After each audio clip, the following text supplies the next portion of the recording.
had. Got it. So, nau mai, haere mai, nau mai ki tēnei hui, just acknowledging the grounds that we're all standing on, that we're all coming from, different parts of Aotearoa New Zealand, Australia, Finland today. A few of us are zooming in from Ngāi Tuahiriri, Runanga in Christchurch, and others from other parts of Aotearoa and abroad. What I was thinking when I put together this session proposal was I was kind of pondering a little bit on the national science challenges in Aotearoa New Zealand that Amanda and I have been part of, and Graydon and Matt as well. And Amanda will talk a little bit introducing our project, Huritanga, Systems Change for Holistic Urban Wellbeing, after I introduce us all. But I was also reading some of the edited book that Tepo and colleagues put out on enacting community economies and welfare states. And I was really struck at the time by the comment that they made about partnership or partner states, which they envision as where the state's role is essentially to partner with and enable the semi-autonomous community-led activities of the people. And they also discussed how state-led strategies for wellbeing can be a bit patronising and somewhat disconnected from people's everyday lives. And they gave the example of how the Nordic states have moved towards a kind of neoliberal subject in their welfare systems over recent years, where there's more means testing and work-oriented initiatives coming into play. And in their book, they restated their understanding of community economies to be those somewhat autonomous, place-based and ethically attentive economies that arise through community power rather than state dictates or profit-driven and surplus extraction kind of norms of business. Yet community economies obviously do and can interact with state and markets. And Tepo and colleagues point out that states, and particularly welfare states, can create the enabling conditions for community economies to thrive. So this was what really got me interested, because as a group of researchers, we're partnering in various ways with community groups, with iwi and hapū or tribal groups, and with the state through funding and reporting. And our work is directly commissioned to contribute to change in Aotearoa New Zealand. And for me, I find it really easy to imagine change at the community level, but much harder to imagine what it looks like at a sort of larger scale or wider scale, or what we should be recommending for policy or whatever as we speak back to our funders who are the state. And Amanda has had some really clear ideas on visualization and tools for governance, which she'll speak about next. And then we'll move on to myself, and I will reflect a bit more on partnership for community economies and how I'm seeing some examples of that happening at the city scale in Ōtautahi, Christchurch. And then Graydon's going to report and reflect a bit on a specific case with organic waste infrastructure, especially decentralised organic waste infrastructure, and where there's some shifts in different councils into supporting the work of these community groups. And then we're going to ask Tepo to comment first, and then Stephen, and then Matt, if you guys can keep your comments to about 5 minutes, and then we'll open it up for further questions and comments. And I'm really interested in hearing from this whole group of people attending about what this partnership look like for you in your work, and what can you offer us in thinking about partnership in the situation that we describe in our project in Aotearoa New Zealand. So I'm just going to hand over to Amanda now to share her screen and to introduce a bit about the context in which we find ourselves. And about 15 minutes, right, Amanda?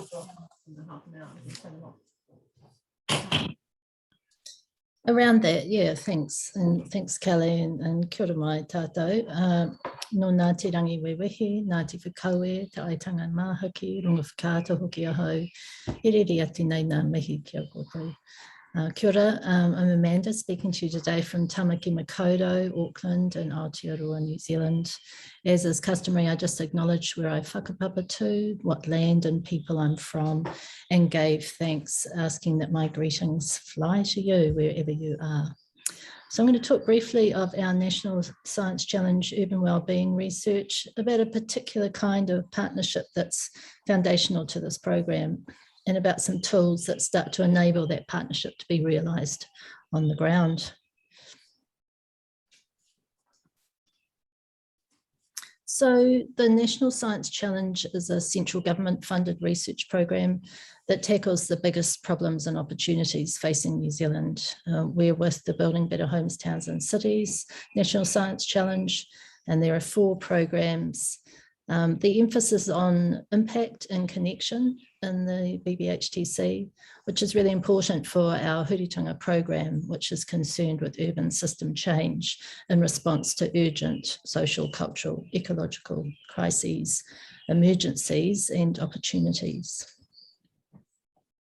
So we've got a cross-disciplinary team, which is necessary to address the holistic system change we're interested in. The program's designed as a tiriti-led partnership. Te Tiriti o Waitangi is a foundational treaty between Māori and Crown that supports Māori sovereignty. We're braiding between Indigenous knowledge and contemporary science, between community and state partners, to in place frameworks and outcomes that match Indigenous values, supporting Indigenous community wellbeing that includes the wellbeing of our more than human kin in our living cities.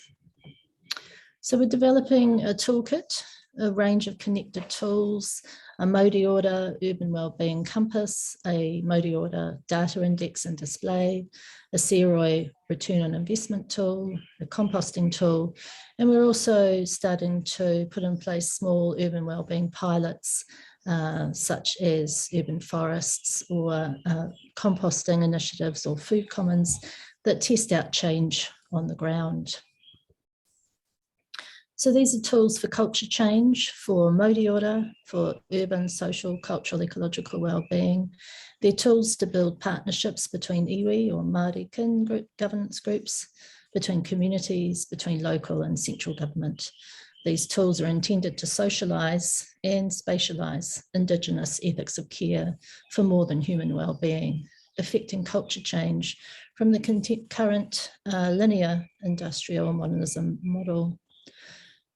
So what is the culture change? How does industrial modernism differ from that of Indigenous Māori ontologies? For Māori, whakapapa is the ontological reality of kinship to this living earth. Here, the entities of this living planet, our more than human whanaunga or kin, share ancient origins, where an agential atmosphere and earth are our primordial parents. This is an understanding of life, of livingness as inherent, immanent relationality.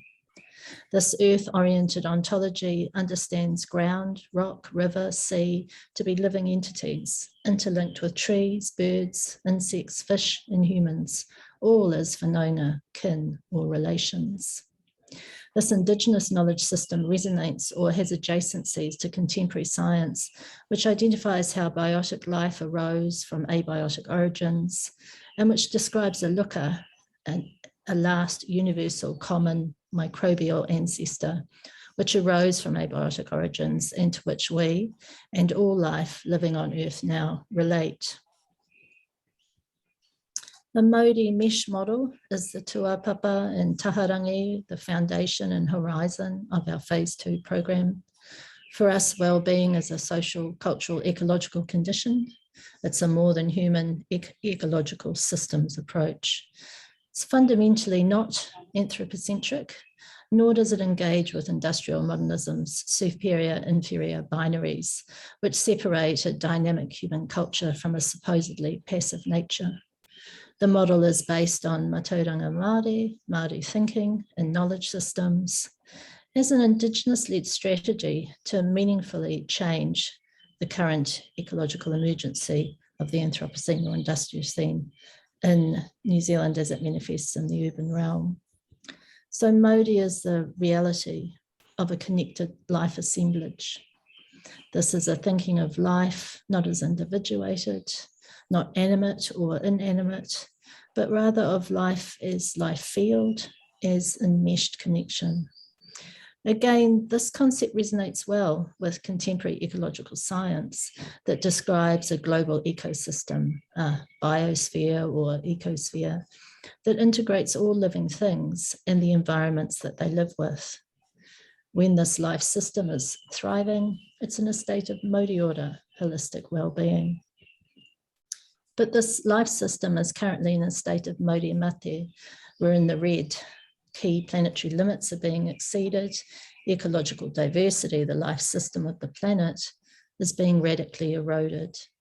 Planetary ecological integrity is being affected by widespread pollution, including atmospheric carbon dioxide from fossil fuels, a major driver of the current climate emergency. Our systems need to change, but what does system change look like? The scale and extent of the change can look overwhelming, but we're already beginning small changes towards a zero carbon energy system. Our land use systems, including industrial farming and city making, will need to change to emphasize ecological regeneration. And our economic systems will need to change to a circular regenerative model. And these transitions need to be just. To deal with the complexity of change, it's useful to have a holistic and clear unifying idea, a guide for the change journey. In this treaty partnership program, we're working with an idea of holistic social, cultural, ecological well-being as a positive state of thriving of whānau and whenua, people and planet, of Māori order. And at this time of ecological emergency, at a time of a 6th mass extinction event for our more than human kin, we can't continue to think of ourselves and our systems separate from that of this living planet. For urban Māori order, we need to be developing regenerative circular urban systems that are carbon storing and are socially and culturally connected ecological communities. To accelerate necessary urban transition, we're developing culture change tools, urban transition tools. One of the tools we're developing is this Urban Wellbeing Compass. This is a future-focused action tool that helps communities, iwi, institutions, councils, ministries to visualise a range of actions for local, social, cultural, ecological thriving. 6 key coordinates or local actions focus on critical system changes, change to a zero carbon energy system, change to an ecologically regenerating land use system, including changes in building and ecological infrastructures and mobility systems, change to a regenerative circular economic system, and actions for community well-being. The Māori Order Compass acts as a navigator, pointing the direction towards holistic urban well-being. Critically, the compass visualises our local urban actions in relation to global effects. If we can land the changes for holistic urban well-being, we can begin to go from being in the red to being green and improving key registers of global well-being, shown as the blue and green rings.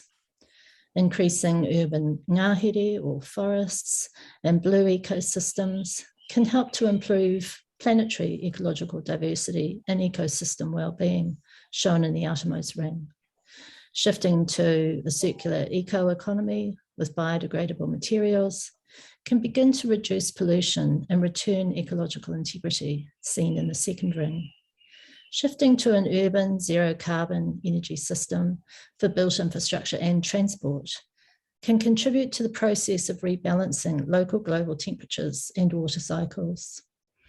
Making these changes in a just way, in a way that enhances social, cultural, and ecological connection, can improve human well-being, visualised in the innermost ring. We're now working with communities to co-create place-based compasses. Stage 1 of this research involved developing a kit of parts. This stage 2 research is now concerned with landing place-based compasses through a co-creation process with communities, local government, or central government. Te Tātou o Aotearoa, a Māori kin group linked with Rotorua Council, has been our first co-creation partner. We're just finalising a housing and neighbourhood wellbeing compass as a tool to support their wellbeing focused 2050 Te Aroa vision. The Moriora Compass is a tool for creating partnerships that enable culture change. The process involves the co-creation of a specific place-based compass with particular communities. The life system of this living planet is radically interconnected and interdependent. So must we connect, building networks, seeking appropriate and non-appropriating TDT partners as part of urgent ecological culture change. This is the time to be acting locally, but also building wider partnerships regionally, nationally, internationally. It's time for a return to Indigenous place-based and ecological ontologies that preceded industrialisation and have resisted petro-colonialism. This tool visualises a massive and necessary change in our urban systems and how we enact meaningful partnerships at community, local government and government levels in our living cities. Kia ora mai tātou. Thank you. Kia ora, Amanda. I'll just stop that screen share. If it does not want to stop screen sharing at the moment. Oh. It's weird, isn't it? I can't even see it. That is strange. I have to say that's never happened before, but try it again. Here we go. All right. Kia ora, thank you. Kia ora, and we'll return to you to discuss it a little bit more at the end as well. Yep. How's my screen going there? Hopefully you can see this as well. So I was just trying to think a little bit more about those of us that are working in the field of community economies at the Liviana conference, and in the context of the work that we've done in community economies, which, as I said earlier, does often focus on at the community scale and autonomous communities and sort of self-organising. And what does that mean when we start working in partnerships that go beyond that community level, which is what I'm going to reflect on a bit now. So I was thinking about the kinds of partnerships for change that I could think of off the top of my head, the ones that I've worked with. Wasn't what I thought was going to happen there. You can see all of them. And I was thinking about the community partnerships. See any of them? Oh, really? Yeah. We can't see my screen. No. Oh, okay, sorry.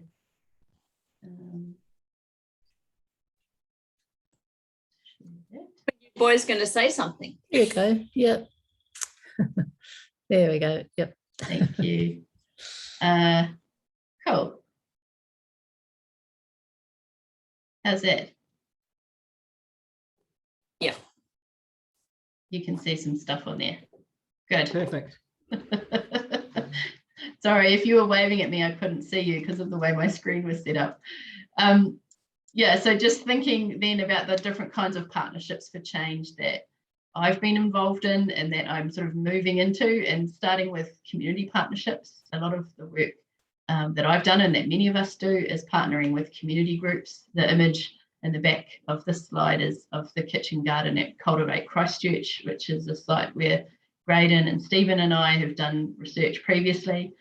The National Science Challenge logo there represents the funding partnerships that we've been part of in New Zealand, which is a set of challenges that were of 11 challenges set by the government, where they try to funnel research into those 11 key areas. And building better homes, towns and cities was the 11th one added after pressure from researchers, apparently. And then the policy and governance partnerships. And I don't feel like I've done a lot in this area, but other people in our wider research group have. And then in the Aotearoa New Zealand context, the treaty partnerships. So these national science challenges have been set up with partnerships. Most of them, I think, maybe all of them, have a tangata whenua or an Indigenous leader and a tangata tiriti or a settler leader as part of those partnerships in the National Science Challenge. And the boards, the governance boards and the directorship is all moving in that direction too, to acknowledge that the land that we live on, those of us that are settlers, are here by virtue of Māori giving us the generosity to be here through the treaty, but that is a co-governance arrangement that's supposed to support the Rangatiratanga, or the self-determination of Māori in our country. And then also the more than human partnerships, as Amanda mentioned, through different non-humans that we try to partner with in our research and in everyday life. So the context of the research that I've been contributing to this program is mainly in our Christchurch case study. And for those of you who don't know, the context in Christchurch was a set of major earthquakes in 2010 and 2011 that flattened about 80% eventually of the central city, which either had to be torn down or came down. And so a lot of the context for partnership in the Aotearoa Christchurch scene is around rebuild partnerships. And indeed, the rebuild provided a space to rethink what partnership looked like in the city. I haven't got any images here, but previously Christchurch was a very English-looking city with, brick and stone buildings and very traditional English kind of architecture. And the rebuild, of course, those were all the buildings that came down. And the rebuild has been a partnership between other groups and re-envisioning what the city would look like. Sometimes good ones, and sometimes these were taken over in problematic ways by the state. So the main partnership is the treaty partnership with the Manafenuwa, or the Indigenous people of this land in Aotearoa Christchurch. So the council has a partnership with the Papatipu Runanga, and this is the whakatauki, or the proverb, which is supposed to represent that partnership. So binding together the strands of each mat and joining together with the themes of respect and reciprocity. So the council, the city council, was supposed to be working with the organisation that represents Māori who are Indigenous to this area as part of their rebuild and their ongoing long-term plan. So it's changed the way that the council claims to plan. At least I don't have insight on what actually happens. As part of that, Matapōpori was set up, which is a charitable trust established by Ngāi Tuahuriri Runanga for the provision of cultural advice on Ngāi Tuahuriri and Ngāi Tahu values, narratives and aspirations, mainly in the rebuild of the city. That's what it means by the anchor projects, and any other projects associated with the regeneration of Aotearoa Christchurch. So that's a new group of partners in the city at this point that we've been looking at as well. A lot of the work that I've been doing is with the so-called transition partners. So these were the partners that were set up to step into the spaces that were left by the earthquake. And these were fast-acting community trusts and community groups that stepped in to fill the gaps, in the case of Gap Filler, with different art projects, with different green spaces in the city, for life and vacant spaces, to set up the brokerage and the partnerships between different groups wanting to do fun things and the landowners with vacant land or gravel that needed to be filled with something more exciting. And Te Putahi, which is a architecture and city making trust that tries to set up cool things in the city, as well as the Festival of Architecture. So these four trusts are called by the City Council, they're called the Transition Partners, and they partner with Christchurch City Council in what they call the Enlivening Spaces program, which is supposed to create a city that is more lively than what we might have if it was just big pits of gravel, as it has been for some time. And this was what was in my mind when I was reading Tepo and Co.'s book, and I was noting they mentioned 3 ways a welfare state might interact to enable community economies: through inaction, that is like not putting anything in place that would stop communities from establishing their own economies or their own actions, through creating the background conditions, and they talked about the types of welfare states that enabled trust high social trust to develop so that these kinds of things might emerge, but also through direct assistance and institutional learning. And that's when the state might provide direct assistance to community groups who are already doing something in order to foster it. And they cite Bowens and Kostakis to say that a partner state might be a cluster of policies and ideas whose mission is to empower and protect direct social value creation. And so I'm not going to spend a lot of time talking about that. It's just kind of a jumping off point for me to think about what happened in the Christchurch context, where we're not talking about the state necessarily as the nation state, but as the partnership with the City Council, which carries out a lot of governance in the city. And in terms of creating the background conditions for community-led possibilities, the city didn't really create those, but they have come behind when community groups have started up interesting things and made them part of what people see the city as. So this is from the City Council website. It mentions a lot of the different partners that do this kind of activation and action in the city, and it kind of brings them into and normalizes them so that it's kind of supporting those background conditions. But there's also direct assistance. So this part here is the normalizing, and then the blue circle here is the Enliven Places Projects Fund, which is where groups can apply to get money to do specific creative and temporary projects. But the city making partners is also permanent funding, well, not permanent, but 3-year blocks of funding for those transitional partners I mentioned earlier. But the big discussion at the moment in all of the interviews I've been doing is, what are we transitioning to? So these transitional partners were supposed to be kind of transition back to normal. It's been 10 years since the earthquakes, and it hasn't really gone back to normal. We have a different kind of city, and we also have different challenges, such as climate change and sea level rise for the city. We've had COVID, we've had terror attacks. What does it look like to transition our city, or to continue to transition our city moving forward? So the 2021 Christchurch Conversations was partially funded and organised by Amanda and Rita and our program, and it facilitated a set of conversations about what we might be transitioning to, rather than just back to normal. But that doesn't mean that we shouldn't look backwards. Kamua ka muri is a proverb that speaks about looking forward by looking backward.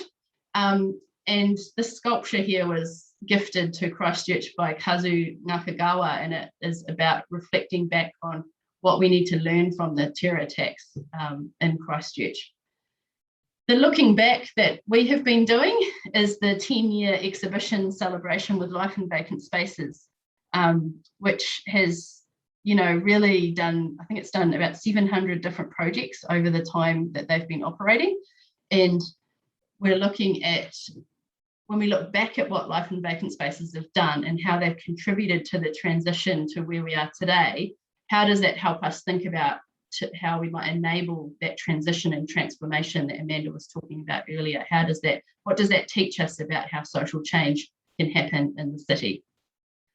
So just in sum then, and we're revisiting and revising these transitional partnerships, rather than thinking about them as transitioning us back to normal, where the focus was on city rebuild, filling up bare spaces, art and play in the city, and helping startup enterprises.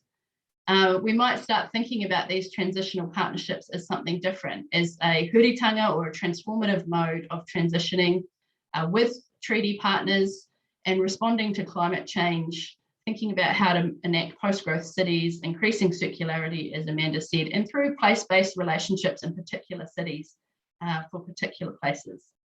So that transitioning, thinking back out again to community economies, there's that prefigurative element of taking those small-scale economies that are already doing cool things in place and thinking about what they prefigure.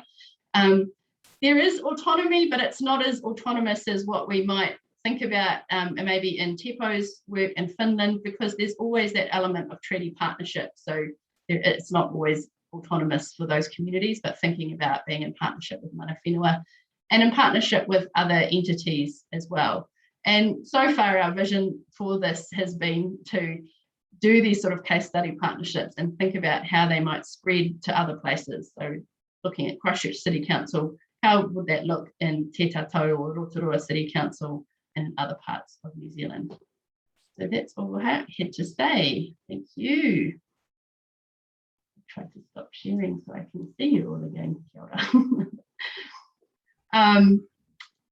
I'll pass over to Graydon now, who's going to talk a little bit about the composting part of the project and the organic waste infrastructure. Graydon. Thanks, Kelly. Right, hopefully this works. Can you guys see my slides? Oh, everything's frozen for me. Yeah, I had that freeze too. It might just work. might just take a little bit of time. Okay. No, it just says Graydon Dickrose has started screen sharing, but there isn't anything there. That's okay. Can you click on just that first box, first screen box? Or do you want to email it to Kelly? I'll just stop. I'll give it one more go, and then if it doesn't work, I'll just push on because it doesn't really matter. It's just a few nice pictures to look at, eh? Yeah. Okay. There we go. Yay, That's it's working? Yeah. Cool. Great. Kia ora, thanks, Kelly, for organising this. Sorry, let's find my notes. Cool. So yeah, folks here have been looking at organic waste as a bit of a case study, and in terms of why organic waste,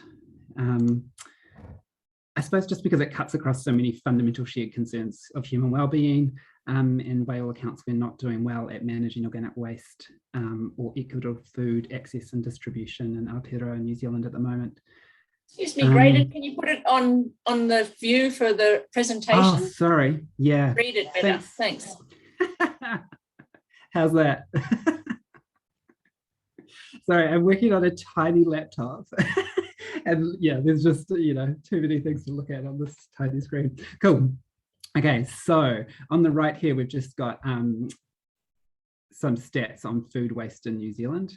And then on the left, I suppose the key policy driver at the moment is for lots of councils in New Zealand, diverting organic waste from landfill is going to be a key way of them reducing their carbon emissions.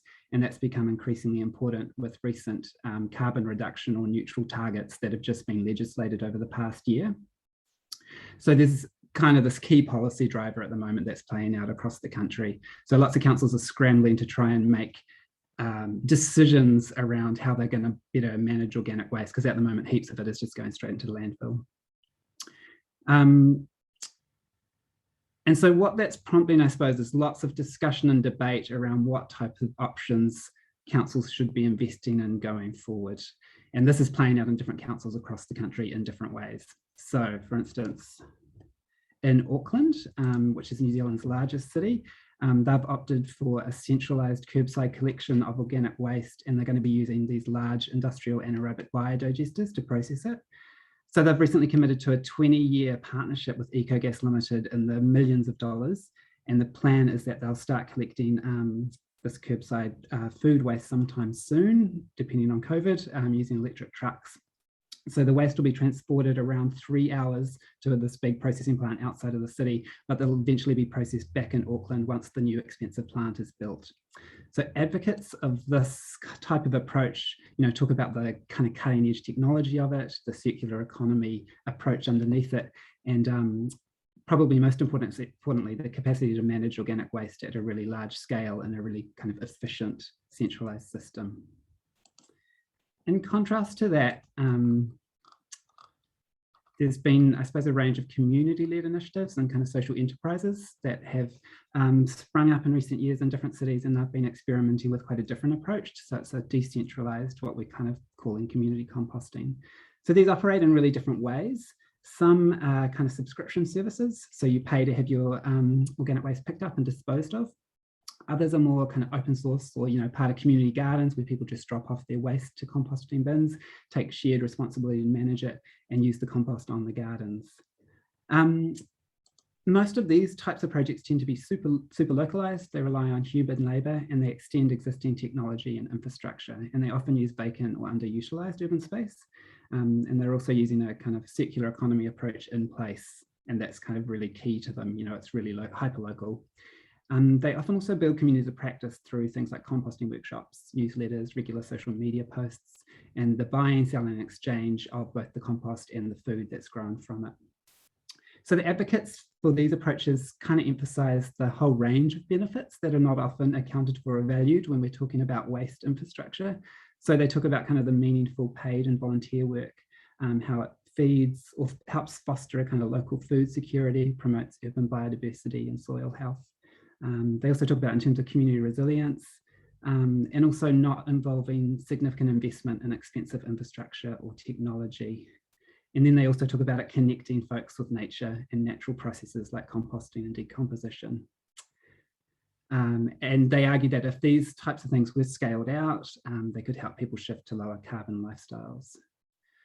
So what we've seen kind of play out through these kind of investment debates and conversations are things around scale, efficiency, behaviour change, connection to natural decomposition systems, also concerns around hygiene and questions over who owns organic waste and who should be able to process it, use it and sell it, and redistribute all the products that are made from it.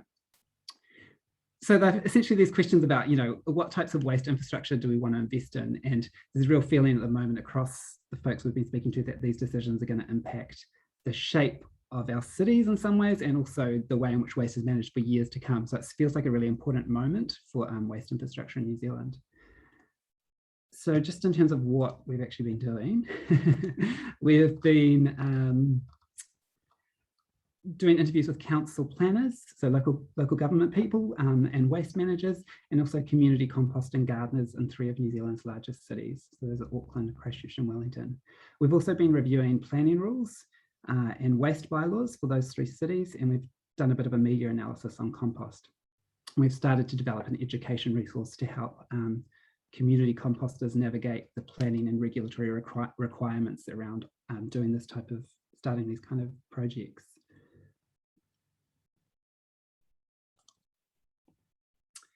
In terms of what's happened so far, I suppose over the last year in particular, there's been a real kind of uptake and interest in this question around organic waste from particularly local government staff. And part of this is due to a bunch of stuff happening in New Zealand at the moment. There's people are talking at the moment like we've got so much reform happening in government that people are likening it to the 1980s. So there's just it just feels like there's this moment where things are shifting in New Zealand in lots of different spaces, and that's including local government and waste. But there's also this increasing focus on reducing and measuring carbon emissions, attempts to shift to circular economies and meeting the Sustainable Development Goals. So we've noticed all of these things play out, all of these drivers and discourses play out in terms of organic waste. And I suppose the other thing we've noticed is that depending on which driver folks are most focused on, it tends to shape where they think investment should happen. So if they're solely thinking in terms of minimizing waste and reducing emissions, they tend to favor the more centralized approach because that's going to get the most kind of gains if that's their measure. Whereas where there's been kind of most interest in the community composting is from staff in local government who are thinking beyond that. They're often the kind of community development folks who kind of see the holistic benefits of composting, and they're not just focused on the carbon emissions reduction side of things. So where we've kind of got to, I suppose, some things that have happened recently. There's been some support from Christchurch City Council to kind of pilot a community composting project, a kind of proof of concept, and our PhD student Bailey Perryman is working on that. And just in the last kind of month, Wellington City Council have recently adopted some of our team's suggested policies around supporting local food production and circular approaches to managing waste in a key planning document that's currently out for consultation. So yeah, I suppose just in terms of the other stuff we've noticed come up just in kind of meetings we've had with council folks is there's real concerns around the decentralized approach. You know, there's concerns raised around health and safety, the system efficiencies, the capacity constraints, and also there's kind of concerns around, you know, will council support be seen as subsidizing these community initiatives that will impact existing procurement and entrenched kind of waste systems in New Zealand. Yeah, so they're kind of raising questions around like, well, how will ratepayers react if there's contamination issues? How will council manage all the competing expectations and reverse sensitivity issues that can arise if there's a small composting processing project in a residential area, for example? So in one sense, we could see some of these concerns and anxieties echoed in Kelly's opening comments. You know, like how does the state, whether it be the central or local government, support these community enterprises and aspirations? And for us at the moment, these concerns around community composting, they could actually kind of be managed almost relatively easily, but it would just require a real shift in thinking both about the, you know, how waste management is conceptualized in New Zealand at the moment and also how it's funded. Yeah, so we're kind of hoping, I mean, sorry guys, we're very much in the middle of this and it's kind of playing out as we're kind of doing it. So I suppose where we're hoping is that our research will help to inform maybe some of those shifts and kind of create openings, yeah, where we can kind of point to some of these things. Anyway, yeah, I'll stop there. That's enough from me. Kia ora, thanks, Graydon. That's great to hear. I feel like every time I hear you talk, there's new developments. So it's good for me to hear you too. Tepo, would you like to take the centre stage now and give us some of your thoughts for about 5 minutes or so? I will. Thank you. And thank you for the invitation to this session. I've been listening to your very interesting presentations while slowly waking up. It's almost 7 a.m. in Helsinki. And so you asked me to say a few words about how does this sound from the perspective of our research generally. So I guess first I have to say that as we were writing on community economies and the welfare state, we began from the concept of the welfare state as the defining concept of politics in the Nordics. So that is certainly something different. Also, we began from perhaps a more traditional community economies perspective rather than the notion of transition. But now then, I guess that much of the discourse on community economies could be brought to the context of transitions as well.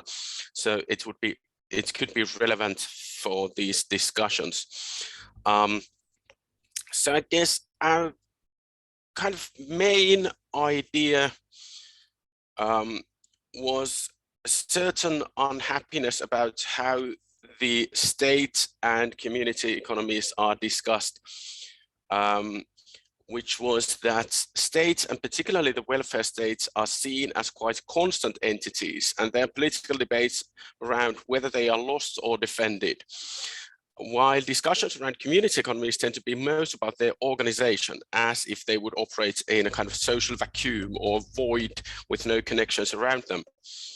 This is an exaggeration, of course, but something to this direction. So what interested us was how welfare state could assume more or less enabling practices towards community economies while remaining welfare states in terms of having the cash transfers and services and so, which define what the welfare state is. And additionally, and most importantly, how could welfare states learn from community economy values? So not only seeing in action as the best the states can do for community economies, but to think about the possibilities of institutional partnerships. Now, of course, no one says that this would be easy, but we thought it's a challenge worth bringing forward. So I guess here we lead to quite similar directions with the research presented here with the notion of partner state, which emerges mostly within the discussion on commons. And in commons literature, you note the notion of partner state emerging as a kind of general idea about how given state functions are also kinds of commons, very, very curious kinds of commons, but kinds of commons nevertheless. And so we thought this idea could be brought forward to organize the idea of partnerships. So the welfare state is not only a kind of commons, but also speaks to the existing commons and can find ways of creatively enabling the existence and further building of existing commons and community economies. So I guess the main challenge we're talking about here is what does it mean to diffuse community economy values? And one answer to that could be that it's a matter of simply upscaling, but this seems to be quite unrealistic. We are not just going to dictate large-scale government policy from the perspective of community economies. The very vocabularies and the institutional settings are just too far apart. This won't happen. And nor is the alternative of simply remaining local and being attached to local environments only very attractive, because this doesn't bring us that far in terms of diffusion. So we wanted to find ways to talk about dialogue with those elements of the government estate which are somehow sympathetic towards the values of community economies. So here we get to the kind of questions you were talking about in your presentations, both when it comes to transitional partnerships and organic waste. We get to the various forms of partnerships and relations with the state in the analysis. So it's one thing to make sure that the policy environment is not outright discouraging or disincentivizing. Again, another level to see that the policy environment is enabling, and yet another level to ask how could the city, for example, really engage in dialogue and mutual learning. I'm kind of seeing here similar kinds of elements as we were observing up here in the north, asking, could these be examples, one of those rare examples of cases in which the civil society and the community economies teach the state, if teaching is now the proper word here. So it's very customary to think about policy as something which comes logically prior to what happens to the grassroots and kind of causes given things to happen on the grassroots level. But I do think, and I do think that we noted also here, that there's a given need to invert this logic and say perhaps it's the grassroots initiatives showing the state how it should orient itself in the future, and eventually how to regulate given kinds of functions. So here we get back to the point that the relation between the state and the community economy doesn't mean that enabling would mean only non-interventionism by the state, but rather the state assuming a given kind of enabling regulatory environment. So I was listening to this talk about the organic waste management project and asking myself, could the Compost Collective, for example, provide an example of this? The civil society, in a way, teaching the state what kind of regulatory environment it should perhaps assume in the future. And that would be something really interesting to reflect further on. If I have another 2 minutes, just a few other comments. I guess what I wanted to highlight in reflection of these presentations was also that we need to talk not only about policy, but also politics, in the sense that state policies are complex and they are contested. So states and city councils and so forth, they are, as partners, they tend to be unreliable and unstable in the sense that their policies do change. So you can work with public authorities in very particular kinds of situations ad hoc, like these setting of post-earthquake rebuilding is certainly an example of a case like this. But it's more difficult to create any kinds of permanent and stable partnerships with cities and governments. So I guess these should be treated as somewhat separate questions. And we should be asking ourselves not only what kinds of forms these partnerships do take, but how can we secure at least some continuity in these partnerships when we are dealing with an entity as unreliable and rapidly changing potentially as the state and its politics. So I guess I wanted to highlight that the state is not one entity. It's a changing entity. It's an entity constantly asking for its identity and purposes and so forth. And of course, it's also an entity which operates on several levels. So sometimes municipalities can be a lot easier to work with than state bureaucracy, for example. Municipalities, you mentioned also universities and research funding. Municipalities can be much easier to work with than universities even. You know, sometimes municipalities can be really experimental in spirit. We've seen in Finland initiatives like community currencies, participatory budgeting, you know, these kinds of very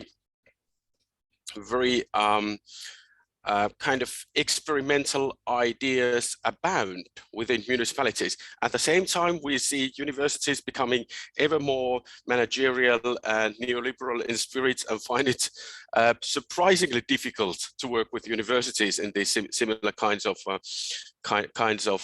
questions. Yeah, so that was I guess my general points on what the state is like as a partner. I just wanted to briefly also mention that it's really interesting that you mentioned Indigenous knowledge here. For us, how the question of Indigenous knowledge looks like is that we tend to have two very separate political discourses, and this is very unfortunate. You know, we have an Indigenous people in the far north of Finland, the Sami, and there's certainly a new and strong political movement within the Sami. Lots of new political activities, politics related to Indigenous identities and so forth, and lots of people here in southern Finland supporting these Indigenous movements. But the discussion around community economics, community economies and their relation to state tends to be a very separate one from these Indigenous politics. So I just wanted to say that it would be really interesting to hear more about how you see these connections, you know, or how do you practically facilitate Maori knowledge being taken into policy processes, and how you engage with Maori communities as researchers and so forth. So this was not a comment really, but just a sort of call. Please tell me more. That's all from me. Thank you. Thank you so much. That was, yeah, I've written lots of notes, lots of good thoughts there, and lots of things I was relating to as well. And perhaps Matt can come back to talk a little bit more about Mātauranga Māori and his comments. It's good to have Matt and Amanda here as Māori researchers who can reflect a little bit more on that, being involved in the politics of being between Indigenous organisations and universities as well. But I'll hand over to Stephen now to speak to us for about 5 minutes. Stephen, thank you. Yeah, thanks very much, Kelly. Am I coming through? My internet connection tends to get a bit stable at this time. So yeah, thanks Amanda and Graydon for those really provocative presentations, and Teppo for your thoughts from the north. I guess when I thought about how to respond, I was coming at it more from the perspective of what does it mean for social researchers to form partnerships. And I think we need to tread carefully here. And one of the things that's inspired my thinking lately has been this book called Inventing the Social by Maurice, Guggenheim, and Wilkes, who are kind of all on the edge of the sort of STS design worlds. And the book is fascinating. I mean, they bring together the same sets of concerns that we all spend a lot of time thinking about, which is performativity, the role of experimentation, and materiality in devices and how they're involved in the invention of the social. But they call it inventing the social. And the reason why they want to use that term is to distinguish it from what in their view has become a kind of truism in social science research, which is that social science research needs to be engaged, it needs to do something.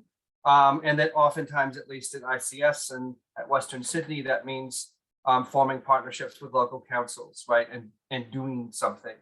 But this is the reason why I think it's a worry, which is that it's set in a larger context where there are things like nudge theory and behavioral economics and certain evocations of experimentalism that is just sort of a reprisal of social engineering, right? And that, if anything, is kind of the dominant way in which social scientists think.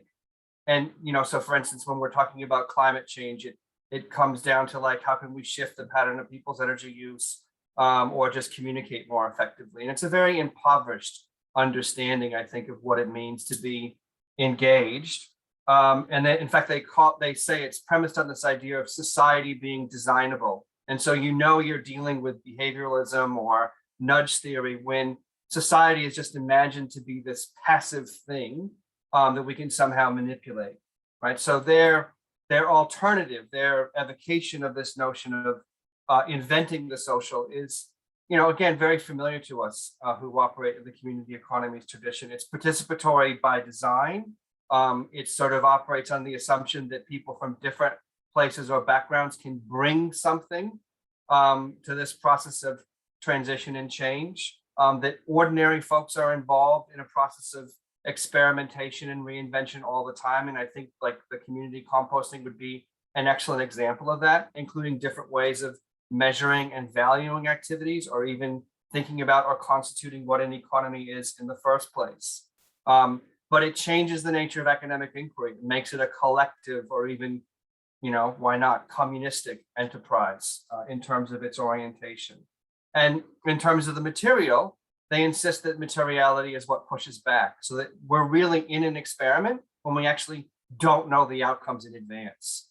And to me, that's a pretty important distinction. And it's one that explains to me in part what the experience of the Cooling the Commons project, which Kath and several other community economies folks have been involved with over the last few years. And I've been lucky enough to be a part of for the last little while. And it's involved working with social housing providers, with residents, particularly with people living with low incomes in Western Sydney, about the question of how to be climate ready, particularly when interior air conditioning is not the only option, right? So there's a constraint that ends up provoking a certain kind of inventiveness and an orientation towards collectivity.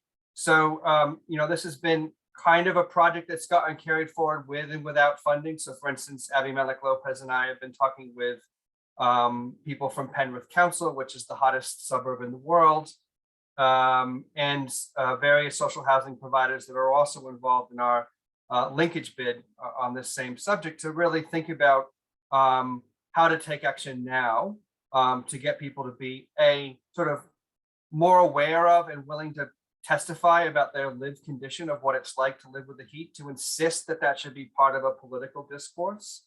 And then second, like, you know, what are the kinds of vernacular practices at an individual or collective level that can deal with the heat? And I think it's an accommodative context here. So Sydney as a whole has been operating under this resilient Sydney paradigm since 2018.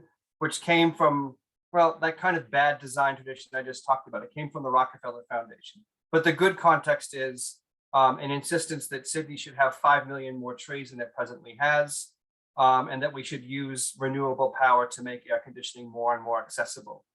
So that, you know, it would be difficult to outline, but there's a way in which the Cooling the Commons intervention has been taken up by entities like WestRock, which is the Western Sydney region of councils. And they're talking about social equity, social inclusion, and social justice as part of what it means to be climate ready. And that wasn't true just a few years ago. So I think there's a way in which these kinds of interventions have been effective. But again, it's set against a larger backdrop where the imagination is largely technical, largely about you know, increasing access to air conditioning in indoor environments, and not questioning development as usual. And I think if we don't question development as usual, we're sunk. Because, you know, essentially we're going to produce a city that will undo whatever gains come along with 5 million extra trees. We can't just leave it all to the more than human in order to live in a more climate ready way. So I think there's a lot at stake when we're thinking about what kind of social we're going to invent, and that's implicated in what kind of city. So I thought that that example of Christchurch, like transition being a kind of ongoing state of affairs, is pretty interesting.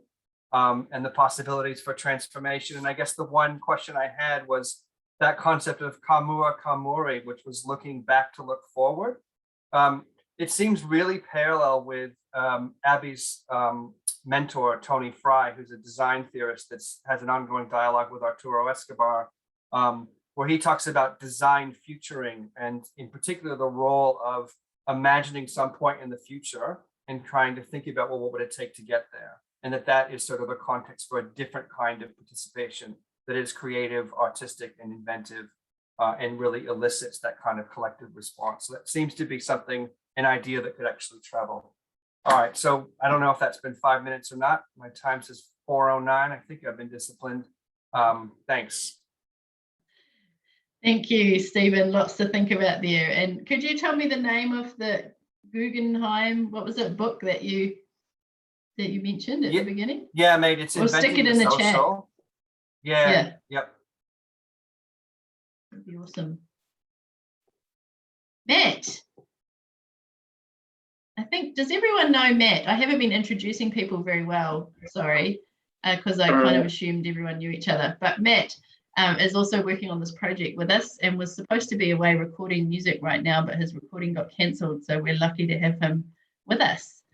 Can I give you 5 minutes, Matt, to make some comments? Yep. Oh, kia ora, ngami nui kia koutou. So I'm Matthew Scobie. I'm Pākehā and have links to Kaitahu, or the southern kind of tribe of New Zealand, otherwise known as Ngaitahu. And so about as far away as you can get from Sami, up at the top of the Nordic region.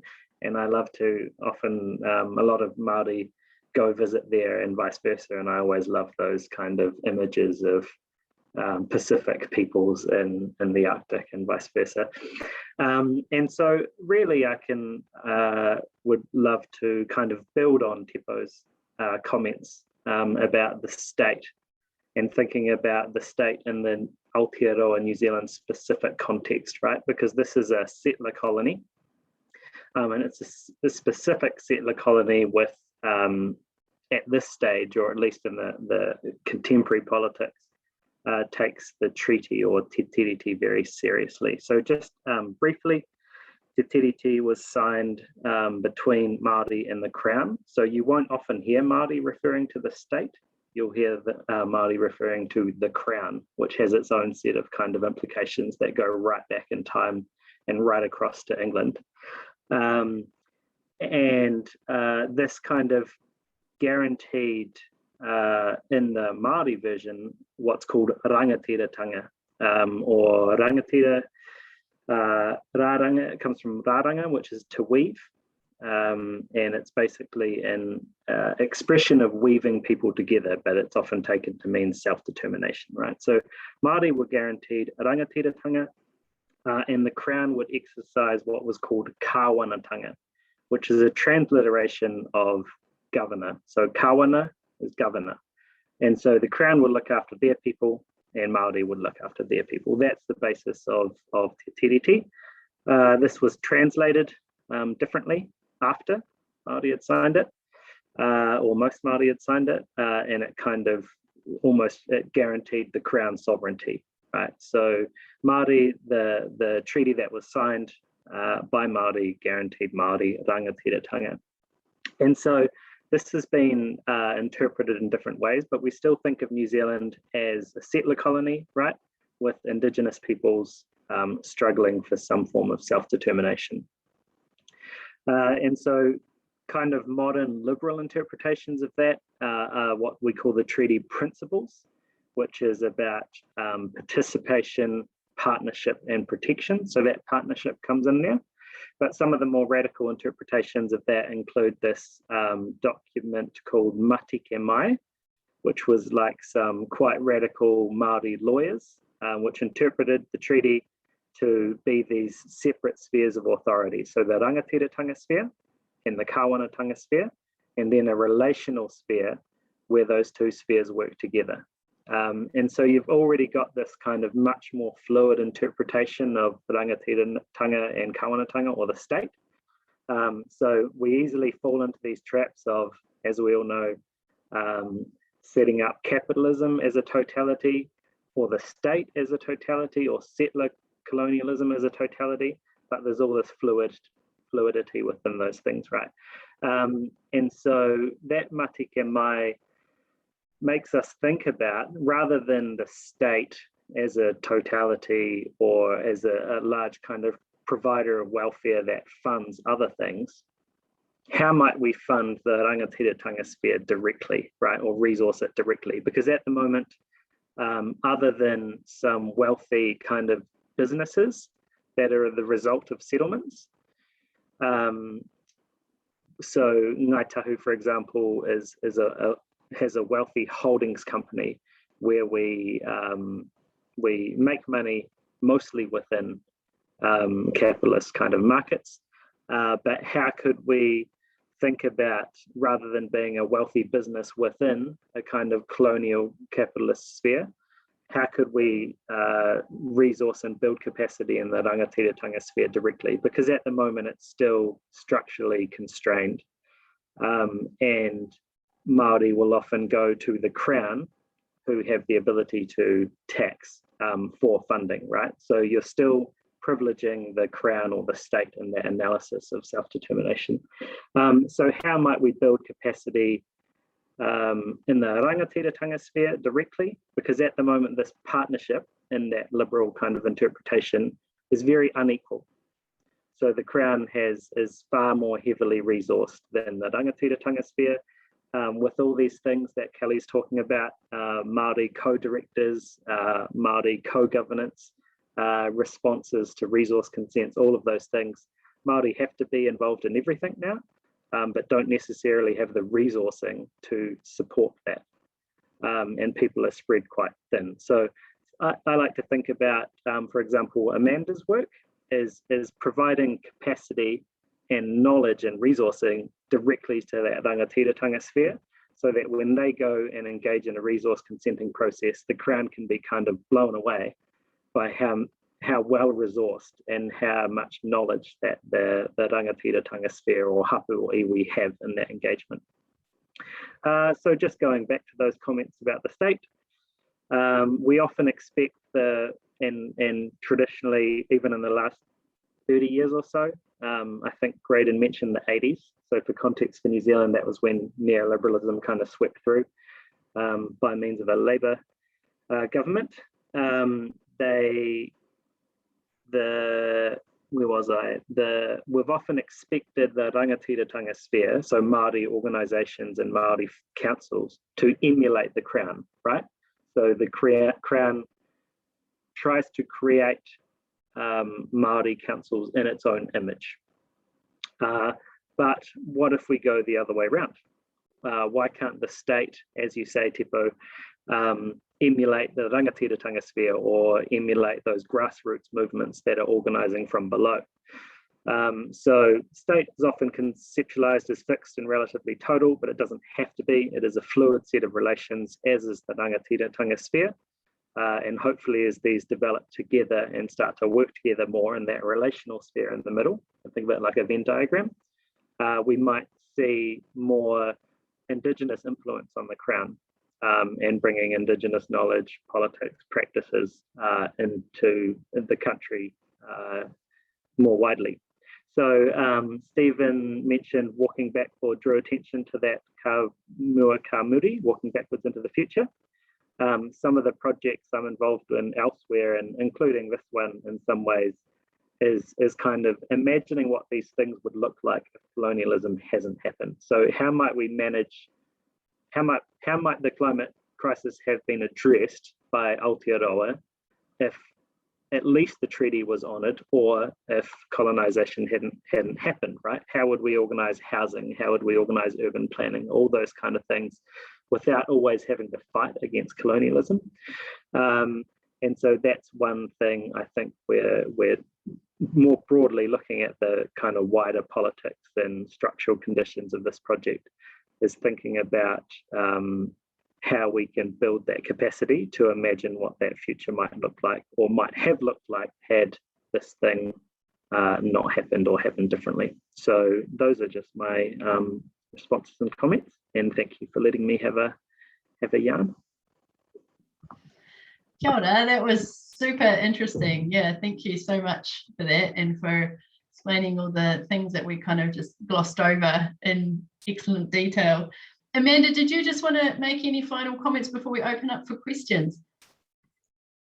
Well, I guess just wanting to pick up on, you know, all of the really excellent framings and responses, and talk about how I think New Zealand is a really interesting space to be talking about these, talking about partnership and talking about transition, because particularly at this time, you know, at this time of ecological emergency, at this time with the Labour government, the really profound impact of the treaty to affect how we do partner at various levels, nationally, regionally, you know, in terms of local governments, in terms of communities. I think it's really profound, and you know, I think the Te Tātou Aotearoa is a really interesting example of that. So that's a sort of pan-iwi group. So it's a bunch of different Māori kinship groups from across the Rotorua region who have joined together and who have a seat at the council table. And council really does take notice of them. And, you know, Te Tātou is now with us co-creating their own compass, which is useful for them, as Matt says, because it's resourcing them when they're under-resourced, and it's helping to land their 2050 vision. And because they are pushing it with the council, it's registering with the council in a way that gives huge agency actually to Indigenous groups to actively shift urban grounds. So I think it can seem completely unrealistic and naive to say, oh, we're going to engage in these processes and we're going to affect change. But actually, as a number of you have noted, also councils are horrifically under-resourced, and they are desperately always looking for help. And actually, councils are not, you know, totalities. They're made up of a range of different people, and many of those people are experiencing extreme climate anxiety and you know, desperately want to be involved in proactive and transformative change. And so the space for partnership, I think, is really significant. I think partnership is a powerful, transformative thing in and of itself. So yeah, just want to thank everyone for this session. It's really interesting. I'll pass it back to you, Kelly. Kia ora, thanks for that, Amanda. Yeah, I was thinking also in the City Council, I've got to the age now where where a lot of them are also my students or ex-students. So I feel like there's an influence coming out there as well. Kathy just said she just had to go because she's got another thing starting at 6 for her one. Yep. And yeah, thanks for that. So does anyone else have any thoughts or questions? Anissa is the only one who and Kerry who haven't had a chance to speak. I don't know if Catherine McKinnon's there as well, listening in.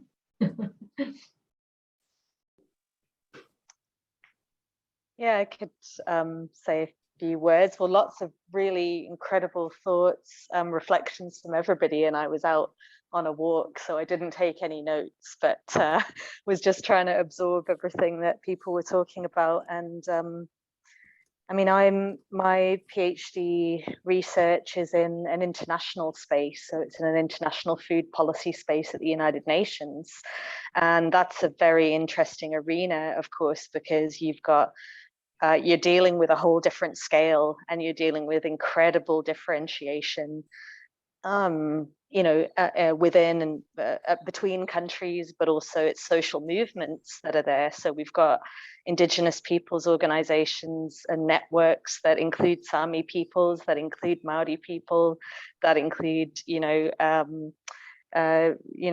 Indigenous people from the Americas. And I think what's really interesting about these arenas is the challenge of putting forward a different kind of knowledge production, like going back to what Amanda was talking about right at the beginning. And I think I would really like to hear a bit more reflections on that, because I think that's the fundamental challenge that we're dealing with here, is putting forward a different ontological starting point for governance that doesn't fit with the largely, I guess, at least at the international level, Western liberal democratic approach to governance. You know, United Nations emerged in a post-World War II context with the allies of the Second World War really shaping what international development meant and looked like and how it operated. And that has a very particular political history, right? That is starting from a very different point than I think the relational ontology, the kind of starting point that Amanda was talking about. And so what I've observed in my work is that challenge, that disconnect of being able to, having to work in a space on someone else's terms. Matt, as you were talking about, you go into that space and you've got to work on the institutional terms that are being set, but you're bringing forward a very different set of propositions. And yeah, it would be great to hear about, how do we, how those social movements are coming, really influencing, as Teppo said, policy, because it is always coming from the grassroots. Like in the United Nations Food and Agriculture Organization, for example, they now have something called the 10 Elements of Agroecology.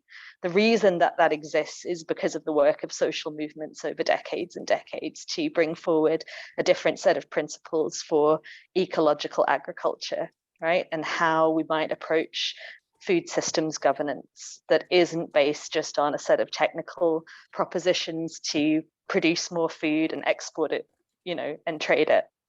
So, but how then that gets taken up by countries and then re-operationalized on the ground. We talk about a kind of figure 8 movement where you've got social movements bringing things up through different scales of governance up to the international, incorporating them into policy or struggling to do that, and then how you bring that back into the ground. So anyway, not really a question, but more just a set of reflections that I'd love to hear other people speak to. Thanks for the session, it's great.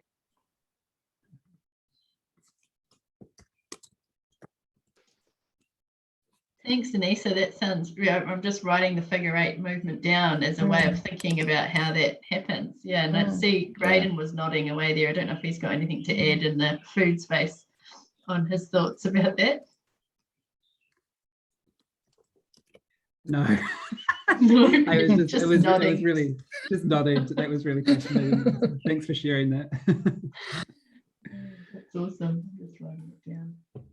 I do have a question though, is it right if I jump in, Kelly?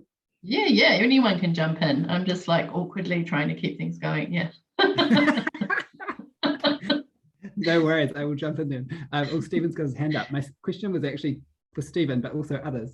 Kind of in relation to what you're saying about the risk for social researchers when they're doing the partnership work and the expectations of what social science is.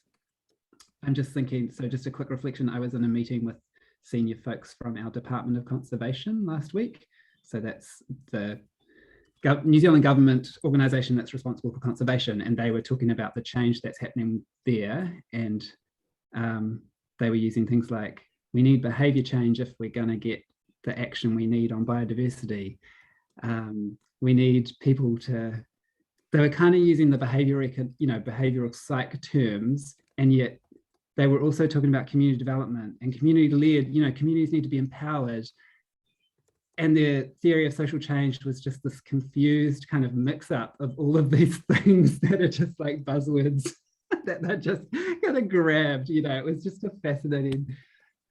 Anyway, and they were kind of asking colleagues of mine to get involved and help them with some of their thinking in this space. And it just, instantly I was anxious about that, because I was like, what are we signing up to? Yeah. So I'm really interested, Stephen, in that point you're making about what are the risks for us. Yeah. Yeah, look, I hear you.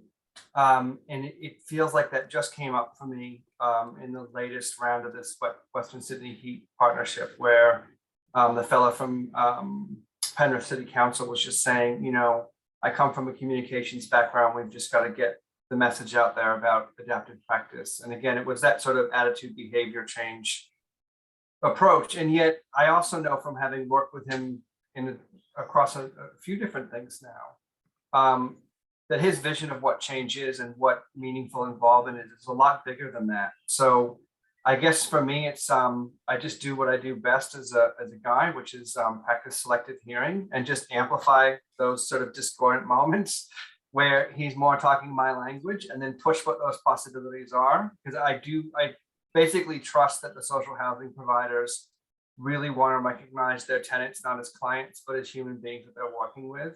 And that if we can make effective change there, it's kind of like an operationalization of the universal design principle, which is if we can think about climate change and the people who are the most affected by it, then it benefits everybody else. And what we get is a different city. And I think there's a lot of stake here because, like, for instance, Sydney has taken 30 years and millions and squillions of dollars to build a second airport. And the way that they've sold it to people, in addition to jobs and growth and all of that usual BS, is, well, it's going to have an agricultural component and 50% of it's going to be open space. But then, like last month, it was just decided that, well, it's not fair to do land takings and differentially compensate people for public space as opposed to commercial development. So we're going to slash public space by 50%. And so there goes all the kind of climate sensitivities around a second airport. I'll admit, kind of a contradiction in terms to begin with, but basically that's the moment at which we have recommenced the cycle of building the same old urbanism. So I guess there's what am I saying? Like, that part of it, I guess, is I want participation. I want meaningful collective thinking and adequate time to set the problem effectively. But I also realize that we're in the context of a city where planning has a lot of momentum that is just machine driven towards a certain orientation. And I guess for me, like, that's the sobering reality that we have to deal with. And it kind of, I think, came up with, for those of you who saw it, in Kevin's plenary, where he was talking about inserting the term community as a data point in an algorithm around how to govern the oceans effectively as a kind of common good. But basically what he was also saying is there's a series of unstoppable forces, which is the corporatization of fishing communities and climate change just radically reconfiguring what fishing is or can be. And I feel like, yeah, like the best we can do in Western Sydney at this point is deal with a situation where no matter what, we're locked into 1.5 degrees of climate change at this point. And that is going to mean, you know, not freaking 40-degree days in Sydney, but 50-degree days. And, you know, I don't know what that means for the future of the city. I'd like to follow up on that too, just in relation to Graydon, also your question, I think, relates to your statements, Anissa, which I thought were really interesting.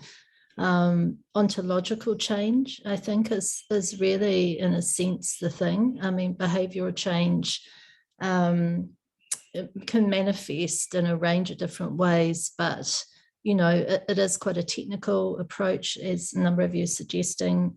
And really, if we can't come to an understanding of livingness, that we live always in connection to this living planet, if we can't sort of understand that at a really ontological level, which is a massive cultural change level, it really is moving from a linear industrial modernism culture to some other culture, to some ecological thinking. It's not to say that it correlates exactly with Indigenous thinking, but it's to say that these are allies, partners that recognise a living planet. And so it really is, it is a sort of the thing of the deepest philosophical and ontological thing, as well as being really practical. Where can we do our composting, or, you know, where can we grow where can we regenerate our more than human kin? It's a very interesting, you know, balance. Yeah.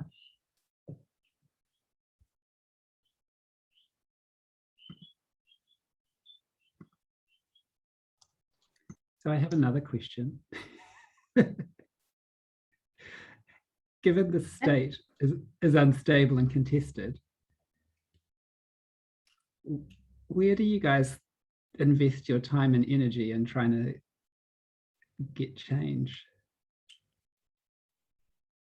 Is it at a policy level? Is it, you know, like, yeah.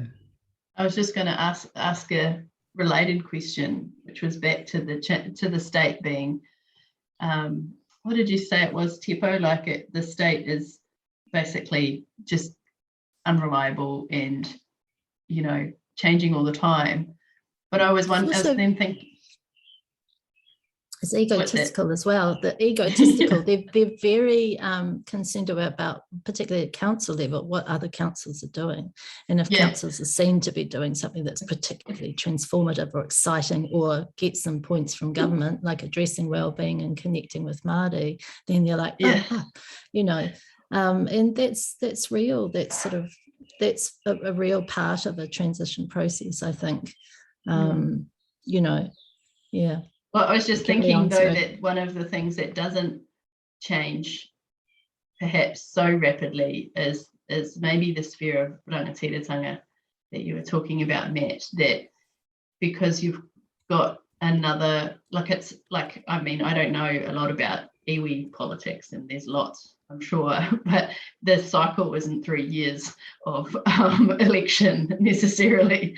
So is there a way that those partnerships actually help balance out this kind of short-term thinking of councils and states with the kind of long-term, you know, I think the Food Transitions Partnership with Ngāi Tahu, I think it's Food Transitions 2030, but Ngāi Tahu was like, actually, we want to make it 2050.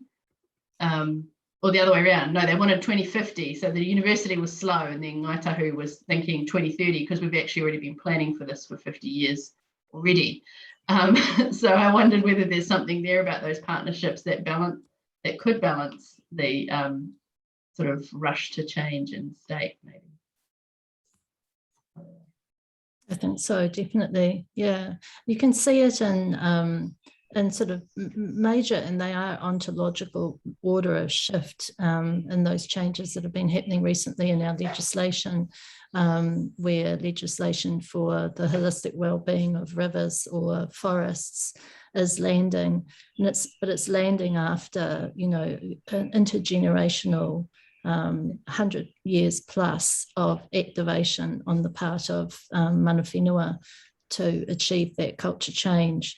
And it is shifting the ontological norms of the dominant culture. And so that's a very interesting example, I think, of that kind of, that steady Rangatiratanga sphere just bearing on that settler, structure and affecting change over time. Yeah.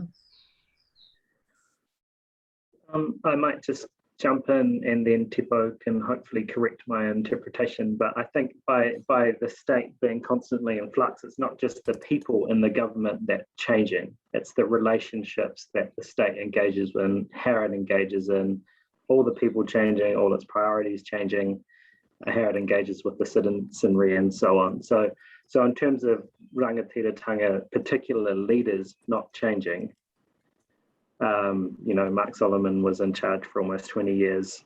It doesn't mean that the relationships and the relations between the two spheres aren't always in flux, right? And even within the Rangatiratanga sphere, you've got plenty of lots of movement between what people want, how they behave, how they interact and stuff. So I think it's not just like a Liberal Democratic 3-year kind of term in the state having as Tātikne says, having a lobotomy every 3 years. It's that the actual, the relational basis of the state is always in flux. So it's not just a single government that changes people.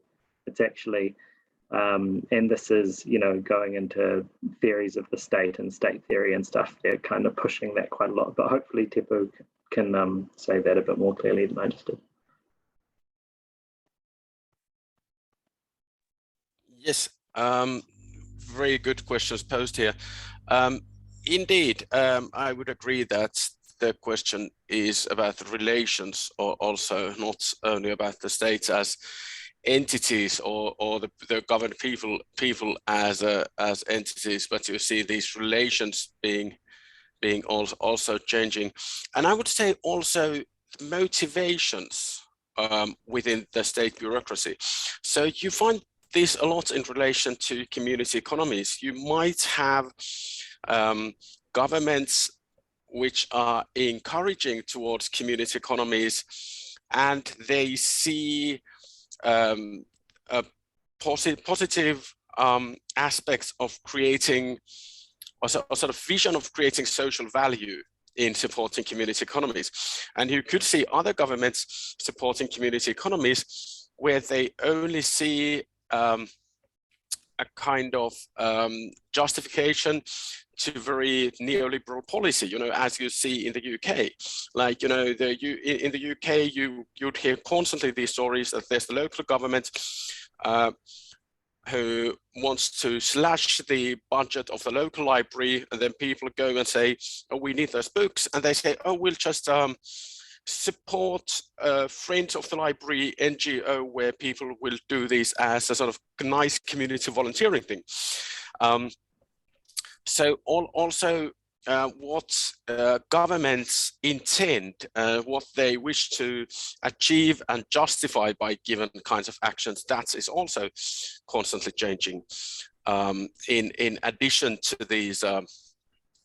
these relations.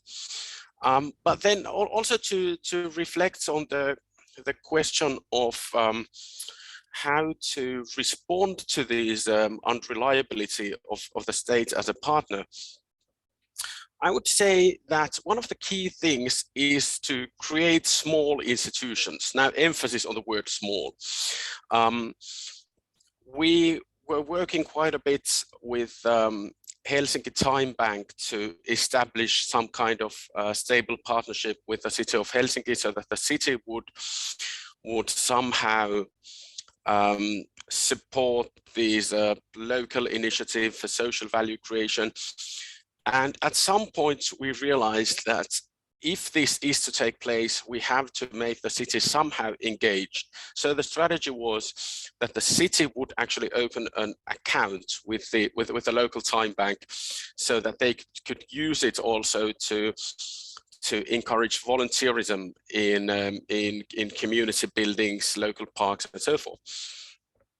Well, this didn't happen for various reasons, but it was kind of like a realization for us that once you get the city to engage in this very, even on this very thin level of having an institutional relation with a local time bank, then it's somehow attached to the time bank more than it would be by merely having a given policy which can be overturned by the newly elected city council after the next elections. Also, it's really interesting how ever more cities, Helsinki included, are now declaring climate emergency and what that means. They have this declaration, and now there's this heated political debate around what it means, right? So no one has real answers of what it practically means to have a self-declared climate emergency. But now that the declaration exists, it kind of shifts the discourse that you have to somehow operate in the framework of climate emergency. And that tends to be something of a game changer as well. This is not an answer that would lead us far forward, but I'd like to think in terms of small institutions. How do you create this kind of institutional basis which somehow form more stable policies and more stable relations with the local community economies? And then, of course, getting back to the question of transition, this gets really interesting because transitions should be exactly about overturning and in a way destabilizing existing relations. But that's a different debate, I guess.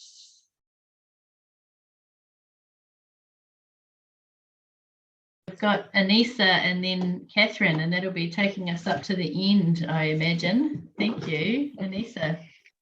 Yeah, thanks. Just a quick comment to follow up on Tapo, and then I wanted to share an example of change. In regards to the institutions and creating small institutions, Tapo, what you just said reminded me of a comment that the current UN Special Rapporteur on the right to food made, and I'm sharing this third hand because it's another colleague of ours in the CERN, Amy Cohen, who's working on interviewing all the UN Special Rapporteurs on the right to food, the former ones.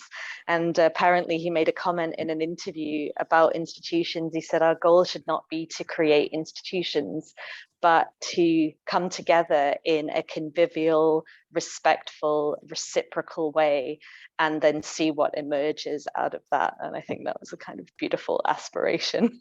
If only we could find ways to do that.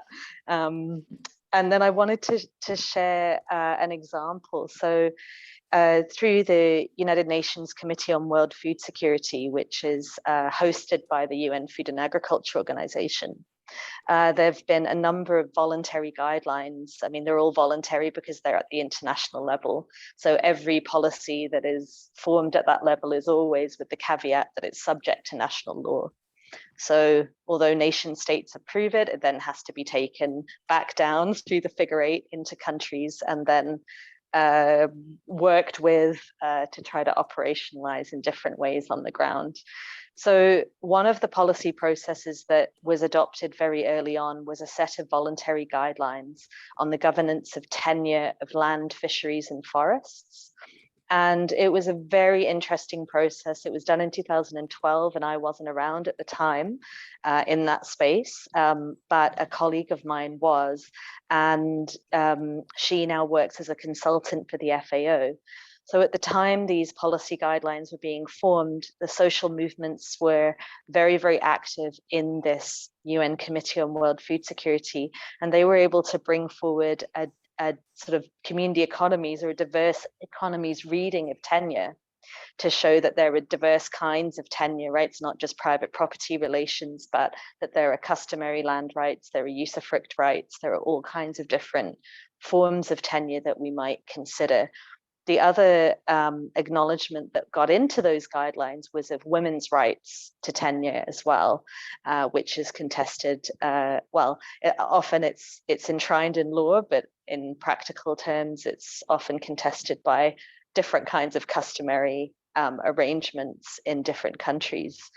But the fact is that these things got put into those tenure guidelines, and then my friend, who's now a consultant for the FAO, was working with social movements in Francophone Africa, in Niger, as these were being formed, and then has for the last 10 years been working with those same movements to try to get the government of Niger to acknowledge and take up these policy frameworks in how they're reforming land laws in Niger.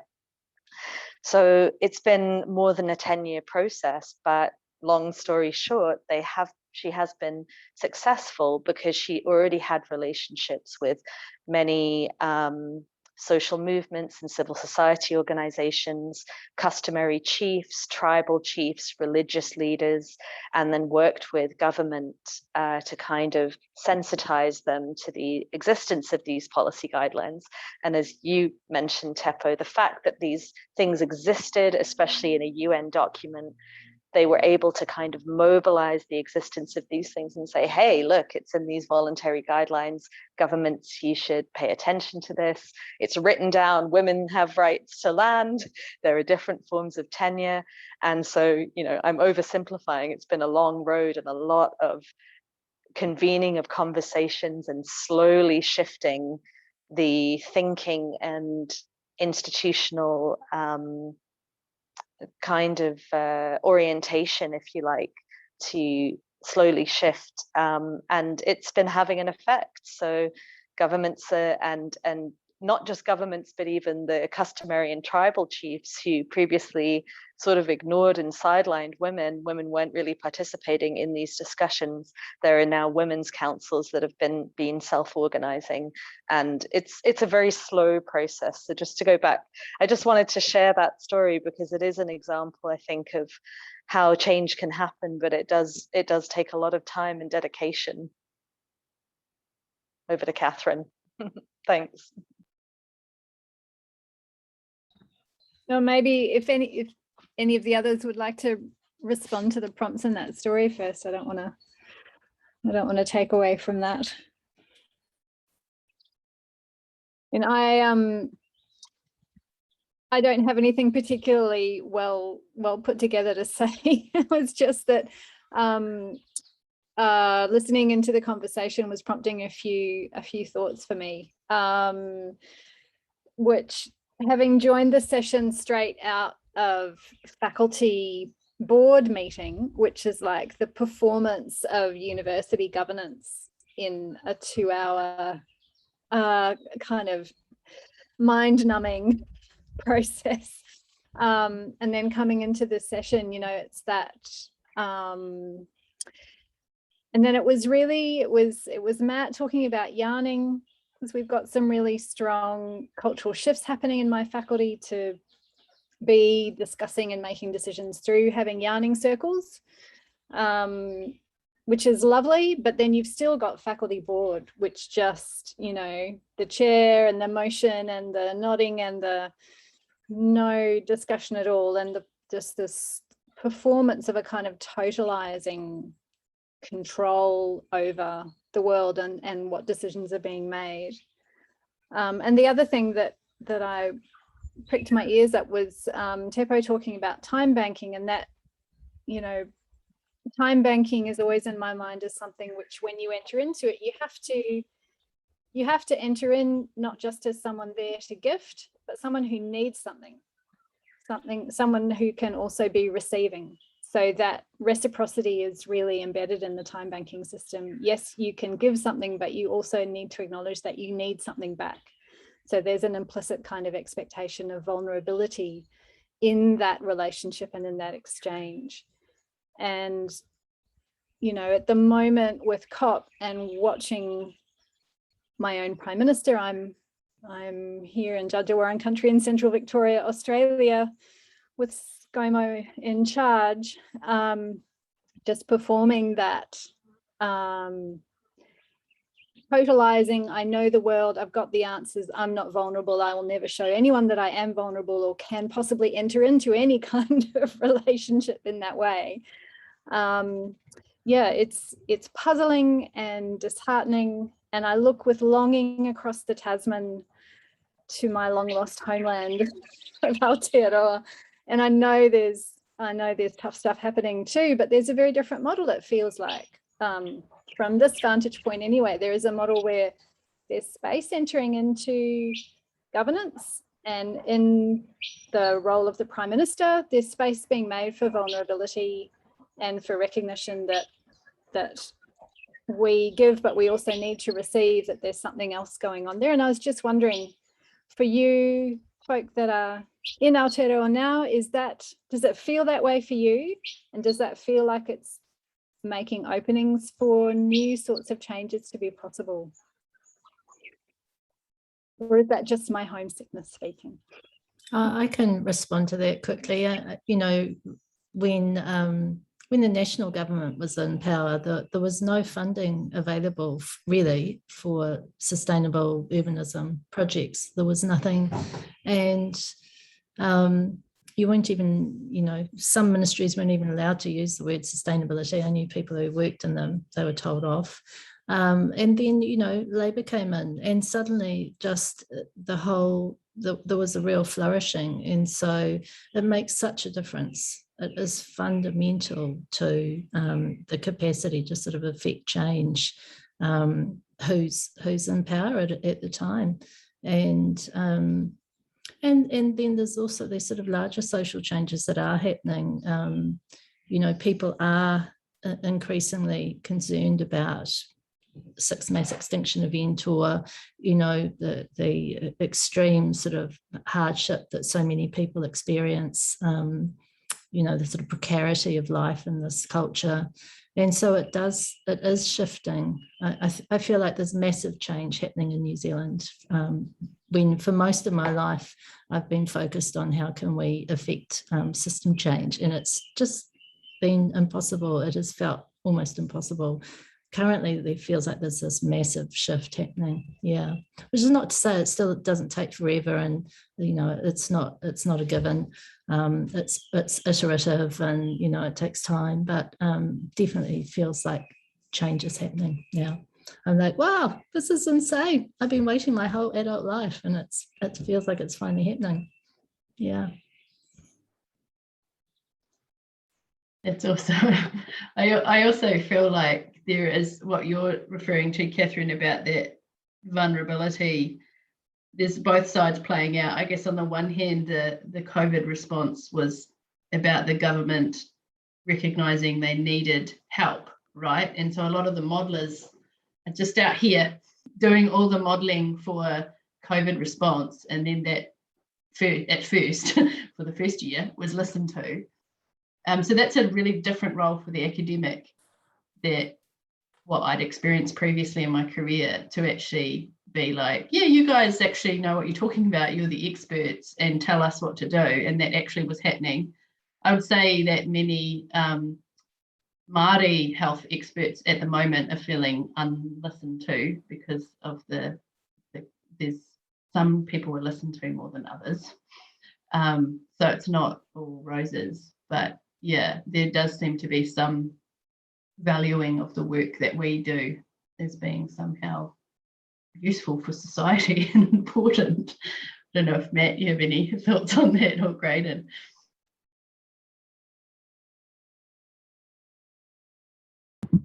I mean, I'd also continue to draw attention to movements from below, right, and Māori organising. Yeah, it's important to see the differences that can be made under changes in the makeup of Parliament, but there's also a lot of change that occurs because people demand it, and whether that's inside or outside the parliamentary system is good. So you could think of know, again, this resourcing the Rangatiratanga sphere. So it doesn't matter who's in power. Yes, it might slow down the process of change, but if you continue to resource and build capacity in Rangatiratanga sphere and other social movements, then you'll always be able to hold the crown or the state, depending on your theorization, to account and facilitate change.